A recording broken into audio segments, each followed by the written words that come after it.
All right, everyone, good morning. My name is Kelly Guenther. I'd like to welcome you all to our HR Warrior webinar. Our focus this morning is our top actions from 2019. So we'd like to thank you for joining us. Joining us on the call today is Keri Ohlrich. She is the CEO and co-founder of Abrachi Group and the co-author of The Way of the HR Warrior. So it's just Keri and myself today. We are going to be guiding you on our journey today of sharing insights from our webinar series. So this is the best of 2019 in particular. Actions you can take based on all of the great conversations we've had with business leaders from 2019. Don't forget to participate in our conversation. Even though everyone's in a muted status so that we can all hear our conversation today, please do go ahead and post your questions in the chat feature. When you do so, you enter a drawing for a chance to win a copy of The Way of the HR Warrior book. And please feel free to keep the conversations going even after our call has concluded by contacting your peers. Just simply leave your contact information in the chat feature if you would like to. And we record this call and every call, and we do post it on our website so that you can access it, so reference it at any time if you'd like to. So with that said, hard to believe that we're closing in on 2020, but first it's always important to reflect on 2019. So with that, it's important to remember the importance of humility, and in particular, recognizing a quote that Dr. Ohlrich mentions in her book, and she says, "Never be the smartest person in the room. Surround yourself by those who can teach you something. Seek out coworkers and managers from whom you can learn." And this is particularly important because I think as HR professionals, HR warriors, we tend to put a lot of pressure and responsibility on ourselves to know everything. And if it hasn't been said on more than one call, we have talked about, I think, quite a bit that we should not be holding ourselves accountable for knowing everything. There are so many resources. There's the entire internet. There are employment attorneys. There are so many people at your disposal that you can ask questions of, that you can ask questions to. So the importance for you is to recognize, number one, that you don't know everything. Keep asking and learning every single day. Ask questions, keep learning, keep growing, and keep being curious. That curiosity is what is going to keep the excitement alive, the challenge interesting for you in this position. And being humble is the center of all of that. So this can be a really, really important avenue for you in 2020 if you keep it in mind for you to remember, because again, it's not about you. It's not all about you and knowing everything. It's knowing that you've got avenues and routes you can go for the information that you need. So again, the importance of humility is important for you, and keep that in mind as you traverse into 2020. So with that, let's now take a look at what we talked about all the way back in March, if we can remember, the need for HR warriors. So what we're going to do is we're really going to look at every single conversation we had with each business leader, and we're going to extract all of the important aspects. And there were lots of important things that they shared with us, but importantly to you is going to be the actions. What are the things that they shared that as HR warriors, they're looking for from you? If you're looking to create a development plan for yourself for 2020, use this as a guide, because these are things that you can do and take action on to create an even better or stronger development plan for yourself in 2020. So Sue Tidswell, Executive Sales Leader, shared with us her overall HR expectations for HR warriors, which are essentially, for all of us on the call today, actions. She wants us to help communicate the vision, mission, and strategy to everyone, regardless of their role. That's paramount for her. She wants us to essentially be the eyes and ears of the business and share concerns as they're heard. With the amount of responsibility that a business professional has, an executive sales leader, an operations director, a CEO, a COO, whatever the role is, with the amount of work that's on their plate and responsibility, it's helpful to know that they have someone who can go to bat for them and who is able to be the eyes and ears of the business, who can then bring information back to them that they might not otherwise hear. Also important for them to be the go-to that is open with them, honest, and can provide that feedback that they may not otherwise hear. So be that person who's able to give them data, insight, and recommendations, right? Don't necessarily ask for permission. Go ahead and volunteer it, okay? That business partner is going to look to you and wonder, oh my God, what a gift that this person has given me this. And I didn't have to extract it. I had to pull it out from this person. They volunteered it to me, okay? So it makes all the difference in the world to know that this is something that is really, really helpful. So it is really, really, really going to be important for all of you that this is something that you can then take and incorporate into your practice. And I would recommend that for any of you who have started to put some of these things into practice, post it in the chat. I'd like to see if some of you have taken these actions that the business leaders have shared throughout 2019. If you put them in practice, let us know. Have you seen any return on investment? Have you had business leaders come to you and say, I really like the way that you handled that situation, or what did you do differently? Keep it up, keep up the good work. What has been your experience and how has it made a difference in the relationships you've had with your business partners? Please let us know. All right, so let's look at April. So April was all about putting your career and development first. As we all know, really difficult for HR professionals in particular. So Jennifer Turner, who at the time herself was going through a transformation, she was moving from one role. So at the time when she talked to us, she was the executive vice president at Segerstrom Center for the Arts in Southern California. She was transitioning into her new role, which is now president and CEO of the Tennessee Performing Arts Center. She talked about her passion for career development and her own personal growth. And the bullet points you see on this slide are really speaking to that journey that took her to where she is today. So she looked at unusual places that opportunity lies. She wasn't afraid to ask for a mentor. She took advantage of professional development and even leveraged that as a question before she started a position at a company. She asked what the philosophy was of professional development at different company locations as part of the interviewing process. My favorite was she had a personal board of directors, people who would challenge her thinking in telling her things that she may not want to hear, but she needed to hear to make sure she was making the right moves, either career-wise or making decisions within the roles that she currently had. Sharing what you learned with the masses, not waiting for permission, but exploring opportunities and presenting that to leadership for the next step. And then having that self-awareness to be able to understand what are the strengths and how can they help you, and then what are the weaknesses and how can those be an asset or an opportunity for development. So that helped to set the course for actions then as HR professionals we can take. And all of this is centered on creating the environment that is conducive to career and professional development within your organizations. So one is reflect the culture you're trying to create. What is it specifically that you are in your organization? And I say you, but your organization, meaning leadership, is trying to create from a learning standpoint. And then have that be consistent across the organization and not siloed to one department, one team, one leader. Have it be accessible to all employees and managers, again, not siloed off or not partitioned off to one group or one department. Have a voice and have a presence at that leadership table. You want to be able to have the voice to be able to speak for everyone. And then partner with the business to identify key talent and do so in a way that is that allows for that to be a natural and fluid process. And then last but not least is make sure you're sending the right message. So you want that recruiting and onboarding process to reflect the organization. If those two things are not married, if those two things are not equalized, it will be disjointed and it will feel clunky for the recruit and for yourself as the recruiter. So make sure that all of that is in lockstep with one another. So again, actions that you can take to recalibrate and make sure that the career and professional development side of the house is in order for your organization.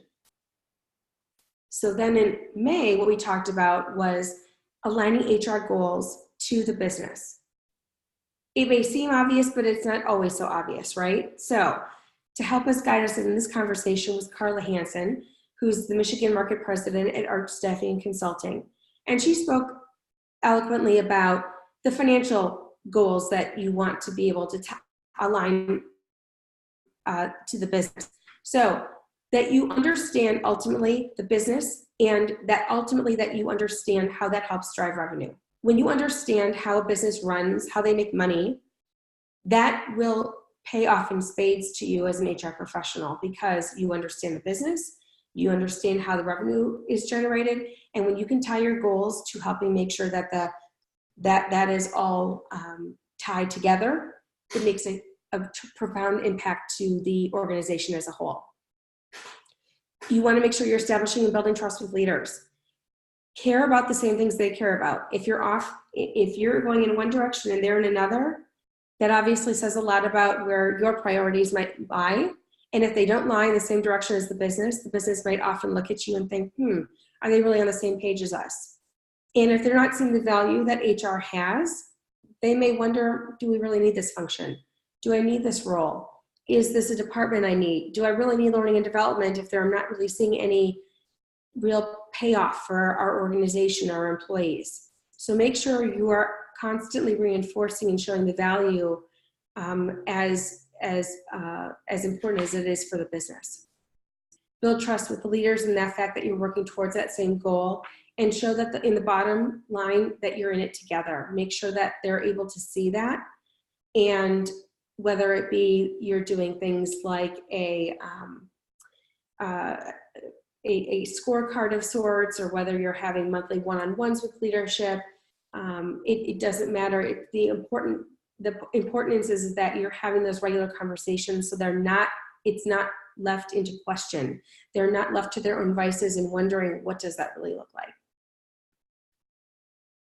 In June, we talked about accuracy.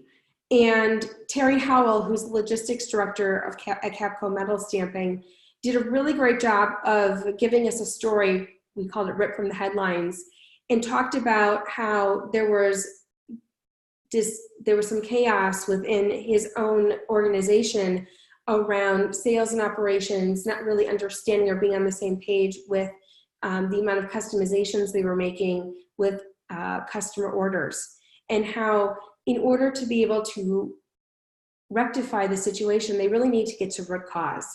And so accuracy is all about getting to root cause and identifying what is the source of the issue. If we're circling the runway, we're never really landing the plane, we're not really doing ourselves any favor. But once we land the plane, we understand what the situation is and we can get to the bottom line. So he provided us some good context for being able to work through and get to the root cause. So in partnering with HR professionals, he said, the most important things that we can do as HR is to provide a neutral territory to identify pain without an ulterior motive. If we're looking for this to be something where it's a gotcha, or there's a consequence, that's not a good thing. We want to be able to have it be something where we come in, we ask questions, but in a very thoughtful way. We don't want to have it be something where we're stoking a fire, or we're pitting party against party. We want to make sure that we're doing it in a way that's very thoughtful, that creates a neutral environment in which people can feel free to share their experience, and feel free to engage in a conversation to which we can come up with what the true root cause is. Offer bias-free action, meaning we don't have a horse in the race. We just want to be able to figure out how to solution this so that the needs of the organization are being met. Exercise organizational savvy, really knowing the politics of the organization and being able to utilize that how you need to, but not letting that be the overarching tool that you use to be able to help solution. Use your ability to influence and persuade. Getting people on board, it can often be hard, but explain the reality of what happens when you don't get everyone on board. The financial consequences, the non-financial consequences. What could happen if we allow this to continue is people burn out. We aren't able to meet deadlines, goals. Commitments, we might lose business as a result of it. So being able to influence and persuade in the ways that are meaningful and that will help set the course for why people should be invested and want to participate in the process.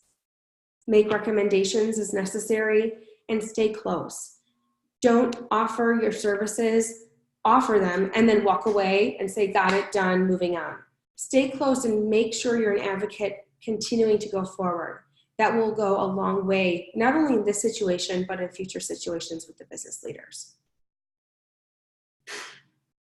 In July, we talked about being courageous as an HR warrior, probably one of my favorite conversations, because this one can be particularly hard to do because, as Keri will often remind us, you probably want to throw up a little bit every time you want to do it. And the quote on the bottom is something I wanted to include here just because I think it is so important and relevant, in that courage is the first human virtue because it makes all others possible. When you're able to do something that perhaps you've never done before, and you're able to take a step in a direction that requires you to demonstrate courage, it truly does allow for a lot of other things to happen because you've taken that first step. So think about any challenge you've ever had or ever faced, any conversation you've had to have where you've had to, in any level, demonstrate a certain level of courage. When you have had it, it does seem like the next conversations after that go a little easier, or your level of fear is lessened or diminished that much more because you had the first conversation. So what Vonda shared with us is that as a business owner, she values working, certainly with an HR professional who demonstrates courage, in that this person holds her accountable, makes her better, and is able to keep leadership honest, keeps everyone on the same page, ensures that everyone delivers on the culture and commitments to our people.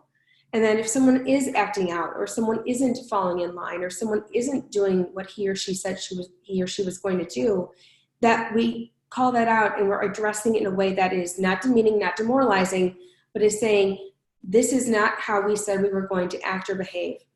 And this is not in accordance with how we said we were going to be handling this work.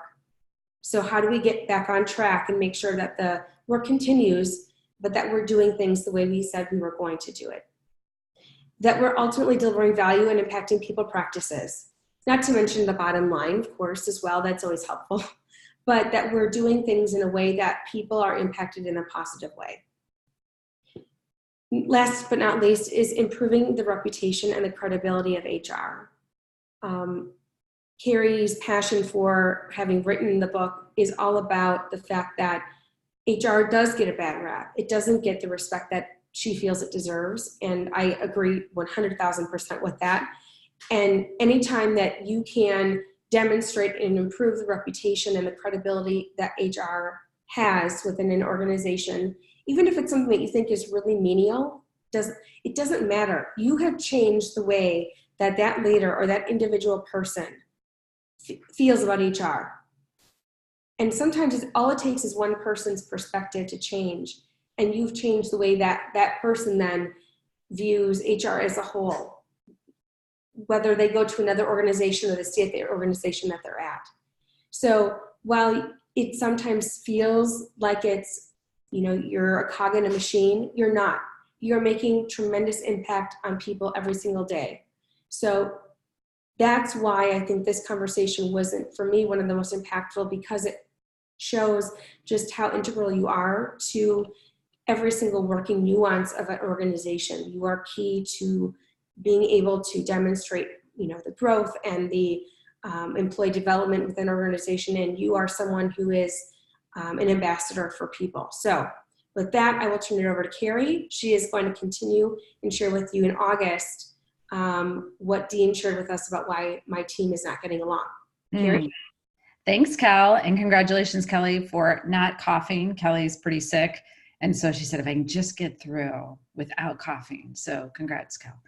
I don't know if my dog will be as generous as you were with not coughing. He might be barking soon. It's funny, listening to you and thinking about HR, I wonder if anyone who wasn't in HR was listening to this webinar wouldn't even know we're talking about HR yet, because Did we mention policy or compensation or benefits? We will get to benefits in the last one though. But we're not really discussing anything that's so specific to HR. This is about being a good leader and a good business partner, a good support function, a good problem solver, using your courage and your accuracy and doing the right things for the business. So I just think it's really interesting if you were really outside and not paying attention, that you would not know this was really kind of an HR webinar. It's all about just how to be a good business person, and your focus is HR, and that's what you bring to the table. That's a good call, Keri. Yeah, just wanted to, it's just interesting how we're all trying to be excellent HR people, but our entire webinar is not about knowing the laws, which, by the way, we have to know, like, that's a whole, like, we do have to know that. But the value that we bring is how we talk to our leaders. None of our leaders said, you guys are amazing in HR because you know all the laws. That's not what they said.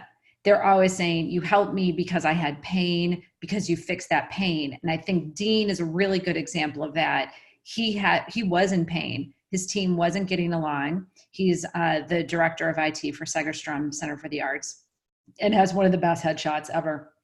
And his team was struggling, and he needed help figuring that out. And he needed a really strong HR professional to help him, and not just say, oh man, you're right, your team's really struggling and it's all them, but really look at Dean and say, you're not helping. If there's triangulation, which we talked a lot with Dean about, if there's triangulation, Dean is doing that. Dean is part of the problem. So what is he going to do to kind of stop that process, that record that keeps playing in the same way? And so to challenge him and to understand what's going to be personally hard for him. Dean's a helper. So to not help people, to have to stop that in yourself because you have to be a leader, you really need someone to talk to about that. And so not only do you have to understand the team, but you have to understand Dean as an HR person and have this good relationship with him and talk to him about, okay, this is going to be really hard for you. You're going to have to do it though, because if you don't do it, it's not going to be good for you. And then how did the HR help him diagnose it goes back to what Terry Howell said, the accuracy. What exactly is going on? It can't be that just, the team doesn't like each other, but why? What's really digging in? And we actually did Caliper. You've heard us talk about Caliper before, the assessment, to really dig in and say, okay, I'm too aggressive, I'm too helpful, I'm not helpful enough, whatever that is. What am I seeing as a team that can help us understand why we're not performing well together? And then there was a lot of work that HR had to do with Dean on what is the structural issues. Maybe the structure doesn't work very well, and maybe he needs to kind of change the structure. And it doesn't really matter the people in the roles, but the structure itself is kind of broken, and so you have to fix that. And then also Dean had to get consensus from executives. And so an HR business partner, an HR warrior, helped Dean through all these steps: diagnosing, accuracy, partnering, challenging him, and then putting plans together on how the heck to do it.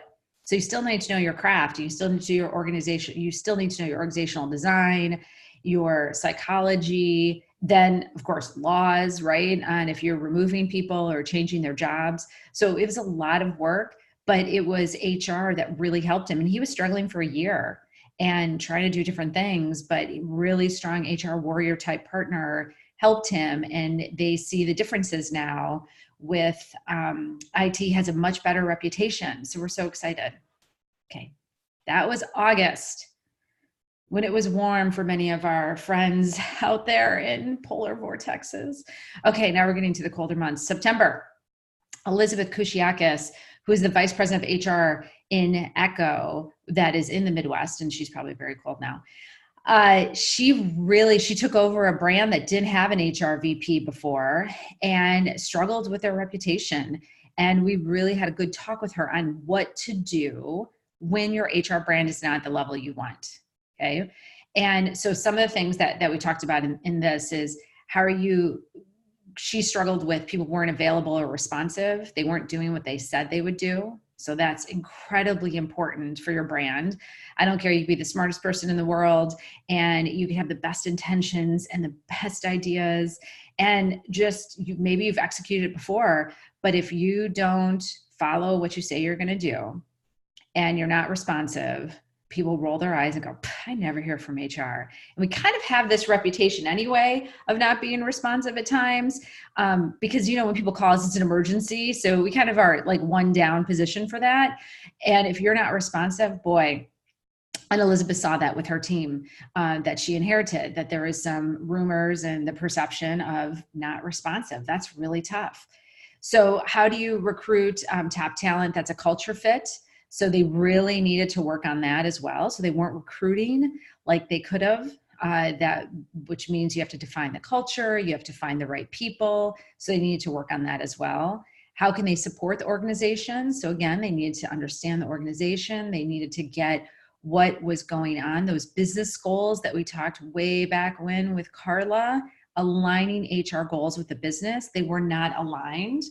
And then you always have to find that balance between employees, advocating for the employees and advocating for the business. And it's really tough because no matter, it seems like what you do, you get busted, right? If you side with the employee, they're like, oh, you're always for the employees, and the management gets upset. And if you side on management or it seems like you're siding with management, you get busted for that too, right? Oh, you're always on management side. So it's really tough. And so the next slide is she actually said, here's the actions for her. So know where you're at. So for her, and we have talked to other HR, who they kind of don't want to know where they're at. I think they know that it's not good. So they're kind of, it's like Kelly and I always talk about weight loss. So you can tell what we're obsessed about, but you have to get on the scale. You have to know where you're at. And I know it sucks. And I stepped on the scale this morning and you're like, you got to do it for HR. Know where you're at. Elizabeth asked a ton of questions. She asked her business partners, what is going well with HR and what is not going well? And guess what? She heard it. She found out. She knew where they were at. But the only way she could make a plan and change their HR brand is if she knew where they were at. You had to start somewhere. You got to know you're 150 pounds or 120 or 170 or 200, whatever. You got to know, and then you can make a plan. She also showed appreciation, though, to the business, to her team. They didn't have leadership before. It wasn't a priority. So it wasn't like people intentionally just weren't doing a good job. We all know that HR I won't go a whole nother webinar about the history of HR, but we know sometimes it wasn't the most prominent profession or department. And so people didn't give a lot of time and energy to it. So you might have really tried hard, but the business didn't care about it. So Elizabeth showed appreciation to the business for giving that feedback, but then also the staff and saying, all right, we know where we're at. Let's work on it. So here you go. You know the business goals and where you're going. So again, know where your perception, is it good, bad, indifferent, ugly, whatever. Thank people for giving you that, but then also know where is the business going. So again, you could get feedback, but then if you go off here and the business is going this way, the business is going to look at you just like Kelly was saying on the business goals section and say, you guys are ridiculous. Why are you doing that for? Outrageous. Then you have to make your plan and you have to make a goal orientation. And we talked about goal orientation as well. You have to be goal. You have to have goals. You have to show those goals, show that progress, show people what you're doing. And that goes into that follow up with the business leaders. Keep telling them what you're doing. Sometimes in HR, we're not very sales focused. And I will tell you, I've learned the most probably from salespeople. They're sitting there going, yeah, you did, because we're sales and amazing. But that part of selling yourself, influencing, keeping what you do kind of on the top of the list so people know about it. HR, sometimes we're a lot of people pleasers and we go, well, that's good. We just helped. Yay. No. Show what you're doing. Show what you're doing. Follow up with the leaders. Check in. See if you're doing the right thing. Get feedback. We talked about doing a net promoter score on HR. Get that feedback on what you're doing. And then once you get that feedback, you keep reinforcing it. You make adjustments. You keep measuring, because what you did last year might have been great last year, but might not be that so great this year, because the environment changes. We all know how things change so quickly. in work environment. So those are great actions that Elizabeth outlined that we can take to change our departments and our brand. Then we moved into October. Jennifer Wang, she's a favorite. She, for those of you who have followed us for a while, might know Jennifer, Chief Strategy Officer at Tiller. She is a great example of someone who disliked HR. She gives a really good speech on why, and she has a great graphic on showing that. She was not impressed with HR. She sold to HR. She, when I interviewed with her, she told me how she's not impressed with HR. It's overhead. And now she's one of the biggest proponents for us. So we really wanted her to talk about, what do the business leaders say when you're not in the room? And so she really talked about that they might, well, first of all, they might not even talk to you in the room, which could even be worse. But when there's poor HR, these are the things that happen when there's poor HR and the consequence for the business. And so this is what the business might actually be talking about, not so much HR, but we have risk, we have cultural inconsistency, we have distrust, everything's a fire drill, we don't have talent, the HR stereotype is we're police and we do nothing. So they could really be attributing a lot of the organizational issues to us. They also could say, we don't do anything. So there's a lot of stuff that business leaders could say when we're not in the room. And she kind of illuminated that, which was eye-opening and also depressing. So, but she did at least say, okay, here's what she expects though. And again, it wasn't what we were talking about, laws and all that great stuff. She's talking about just understanding the business. And Kelly and I like to say, it's not just about knowing the P&L all the time. You need to know that, but it's not just reciting numbers. It's actually understanding how we make money, who our competitors are, just really understanding the business and the business goals. How are you the consigliere? So for those who, Jennifer's also lived in Chicago, it is a second in command. So how are you that person who's kind of whispering to the leader? That leader calls you and goes, man, I gotta talk to you about this. I gotta think through something. How are you that second, as I call it, second banana? How are you creating value? Again, knowing the laws, making sure you get paid well, making sure that goes off without a hitch, for sure. Because if you don't do that, you get fined and there's lots of issues and you're not creating value. But how are you creating that problem solving, that accuracy piece, that digging into the team issue and figuring it out? How do you just talk to them in a real way? So Sue Tidswell back in March also talked about that. Just be straightforward. Don't cloak it in policy. Don't copy a policy and send it. Here's the real talk. Here's what I expect. Here's what you should do. If the business does it, that's great. If they don't, but you were very clear on what the recommendation would be. Solution results for so what, who cares, right, Kelly? Oh, glad I remembered that. Jen has a lot of acronyms. So you have to answer the question, so what, who cares? So does anyone really care about this? So what? So if you can answer that and you hooked your business leader in, that's great. And what I love that she said is, we are equal in HR and don't be subordinate. It's just interesting. We're a support function. And I always say you're a support function, you don't run the business, but we're still equal. We're not subordinate like, okay, we can't do anything. Because once you start acting like a subordinate, okay, I won't do anything, they'll start treating you more like that. So again, know that you're a support function, and I know I'm not sales and I'm not bringing in that revenue and I'm supporting you, but that doesn't mean I'm subordinate to you. I'm equal. I just bring my value in a different way. And you can tell Jen loves dogs. So she put dogs all over her slides. So the next one. So the last one, remember how I said, oh, we didn't talk about benefits or compensation? We waited till November to talk about benefits. Mainly because, again, we all know it's one of the top costs on the P&L. We know payroll and benefits, that gives so much pain. And we also know, to everyone, we also know how expensive it is and how it, what is it, Cal, I think we just talked when we talked to Emma and others, well, it goes up 8 to 10% all the time. Every year, 8 to 10%. Our wages, as we all know, don't go up that much, but healthcare is constantly going up that much. So as an HR profession, we didn't want to talk specifically about like the details of benefits and programs, but we wanted to get from Emma, what is some kind of game-changing different ways we can think about benefits in the state of healthcare.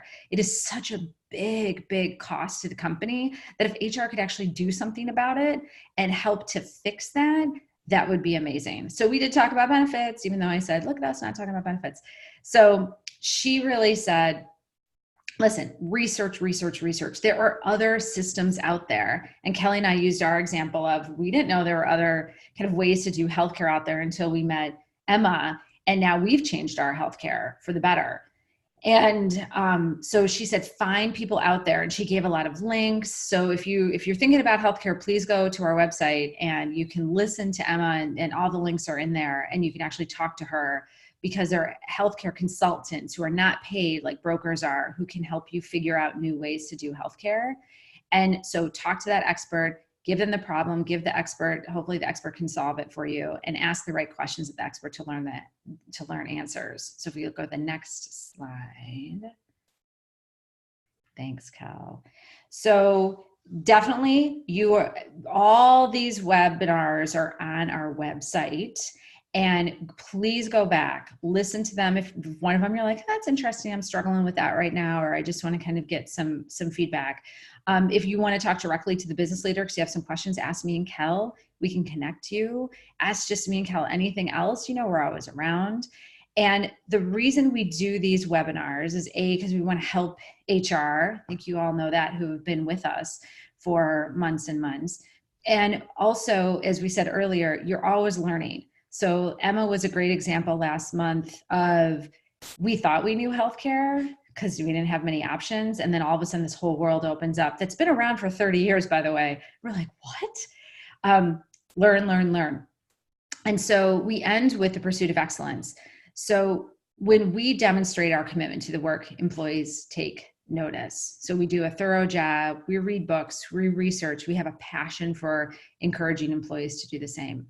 So for us, it's really about this self-education. And that's why we do this every month, because we're just trying to bring more education, more resources, more thought-provoking ideas to HR. And for us, the most popular part of any of our workshops or any of our talks are always not me and Kelly talking. So sorry, this month you have just me and Kelly talking, but it's usually the business leaders. And they're telling us stuff that we rarely sometimes get to hear because the business leaders might not tell us or they don't have time. And so it's all about this education and getting the truth and really digging in and asking those scary questions. And so that's the warrior piece. And that's why we love the courage with Vonda, is because you have to find out that scale, right? You have to step on the scale. You have to find out what you weigh on that scale. You have to get the truth. Only then can you make a plan? Can you work on it? Other than that, we're very busy doing policies and compensation, and we're still not digging into the truth and really what's going on. And that's really hard to be a warrior if we're not trying to pursue excellence all the time. So I will turn it over so we can try to end on time to the wonderful Kelly. All right, thanks, Keri. And Q&A. We just had I had a couple questions. I wanted to see if anyone went ahead and implemented any of the takeaways or the actions rather, that the business leaders shared with us on our webinars. And Chris mentioned the fact that he has actually built himself or surrounded himself with people who can teach him something that's helped him to not only learn more about how to do his job more effectively, but also to be a better leader, not just at work, but at his ministry as well. So I love it when you do find people in your network and grow your network that much more, not only professionally even, but just on a personal level. It just allows you to learn more about yourself, about a different, aspects of your profession, but also maybe aspects of a trade or a passion of yours outside of even work that calls you. So I love that. I just want to say too, Cal, that you learn so much more from other industries, or just kind of any kind of discipline. So I love listening to podcasts like Hidden Brain or Revisionist History and all these things. You're like, oh, that's fascinating how people view inequality and how that could transfer to the business and how people are thinking. So really in HR, anything we touch is or learn about usually is connected somehow with humans. And so our jobs are going to be easier and we'll be smarter, faster, better. So I love learning, like Chris said, I was just looking at from the church ministry, people are leaders everywhere. It doesn't have to be in a structured corporate organization, but they can be a leader at Little League or the church ministry or the PTA, and you can learn so much from others regardless of where they're at. And you can learn from someone who's 21 and you can learn from someone who's 82, and just being open and thinking of how could this apply to my work environment, which I think is great. Thank you, Chris. Great comment. Great comment. So we thank you for always taking the time to join us each month. As Keri said, we really love these webinars, and it's important for us because it's a gateway to all of you as HR professionals and what we call warriors. We love the fact that we have resources on our website too, and we'd love for you to check those out. And certainly if you're interested in us coming out or you talking with us about doing a workshop, we would love that opportunity. We're so passionate about HR, and obviously all of you are too. So feel free to buy our book, post a review on Amazon. Please go ahead and do that if you haven't already. Tell a colleague about the webinars, books, website, social media, and our social media handles are on the slide in front of you. So please go ahead and follow us if you haven't already. And last but not least, we have a webinar now next month on January 14th, 9 a.m. Pacific.